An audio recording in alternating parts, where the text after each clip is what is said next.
Guys, ఈ కొత్త 15 Pro తో మనకైతే ఒక పెద్ద పంచాయతీ జరిగింది. అదేంటో చూడండి.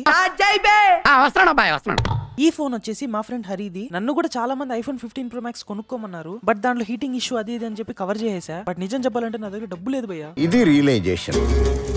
ఈ ఫోన్ ని యూఎస్ నుంచి తెచ్చారు. బట్ తెచ్చేటోళ్ళు కేబుల్ బాక్స్ ఇంట్లోనే పెట్టేసి వచ్చారు. అందుకని ఏం చేయాలో తెలియక మా వాడు బాల్ పిసుకుంటున్నాడు. అవన్నీ తర్వాత చూసుకోవచ్చు అని చెప్పి ఆండ్రాయిడ్ నుంచి iOS కి డేటా ట్రాన్స్ఫర్ చేసా. ఇది యూఎస్ ఫోన్ కాబట్టి దీనిలో ఫిజికల్ సిమ్ అయితే ఉండదు. ఈ 2 నెంబర్స్ ని మన సర్వీస్ ప్రొవైడర్ కి SMS చేస్తే మన ఫోన్ కి ఈ సిమ్ యాక్టివేట్ అయిపోతుంది. యాక్టివేట్ అయ్యేదానికి 2 hours పడుతుందని మనమైతే బయటికి తినేదానికి వచ్చాం. మనమైతే జమ్మని చాప్ ఫ్రై తెచ్చుకున్నాం. బట్ చాలా చల్లగా ఉంది. ఈ ఫోన్ లో నాకు అన్నిటికన్నా నచ్చింది యాక్షన్ బటన్. ఒకే బటన్ తో టగ్ అని ఫోటోస్ అండ్ వీడియోస్ తీసుకోవచ్చు. ఇంకా మా వాడి ఫోన్ కి చార్జర్ లేదని ప్రస్తుతానికి నా చార్జర్ తీసుకోమన్నా. బట్ వాడు నాకు కొత్తదే కావాలన్నాడు. మనకైతే C2C కేబుల్ ఎక్కడ దొరకలేదు. ఫైనల్ గా ఒకే ఒక షాప్ లో దొరికింది. అది కూడా సింగిల్ పీసే ఉంది. ఈ కేస్ అడాప్టర్ కేబుల్ కలిపి ఎంత ఉంటుందో కమెంట్ చేయండి. పొద్దున చాప అంత కనిపించలేదు కాబట్టి మనం రాత్రికి అపోలో పకోడా తినేదానికి వచ్చాం. మీలో ఎంతమంది చేపల లవర్స్ ఉన్నారో కూడా కమెంట్ చేయండి. మీకు కనుక వీడియో నచ్చినట్టయితే లైక్ చేయడం మర్చిపోకండి. And please don't forget to subscribe.